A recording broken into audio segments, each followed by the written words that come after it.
తెలంగాణ బడ్జెట్లో భాగంగా సామాన్యులకు భరోసా కల్పిస్తూ ఇందిరమ్మ కుటుంబ జీవిత బీమా పథకాన్ని ప్రభుత్వం ప్రకటించింది. రాష్ట్రంలోని సుమారు 1,15,00,000 కుటుంబాలకు ప్రతి కుటుంబానికి 5 లక్షల జీవిత బీమా కల్పిస్తున్నట్లు డిప్యూటీ సీఎం భట్టి విక్రమార్క తెలిపారు. ఈ పథకాన్ని ఈ ఏడాది జూన్ 2వ తేదీ నుంచి అమలు చేయనున్నారు. కుటుంబ పెద్దను కోల్పోయిన పేద కుటుంబాలను ఆర్థికంగా ఆదుకోవడమే ఈ పథకం ప్రధాన ఉద్దేశమని ఆయన అన్నారు.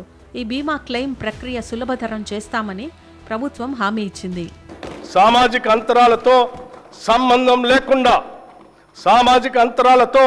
సంబంధం లేకుండా పేద మధ్యతరగతి ధనిక అనే తేడా చూడకుండా రాష్ట్రంలోని 1,15,00,000 కుటుంబాలకు ప్రతి కుటుంబానికి 5 లక్షల రూపాయల జీవిత బీమా అందించే విధంగా జూన్ 2, 2026 నుండి ఇందిరమ్మ కుటుంబ జీవిత బీమా పథకంను నూతనంగా ప్రవేశపెడుతున్నాం.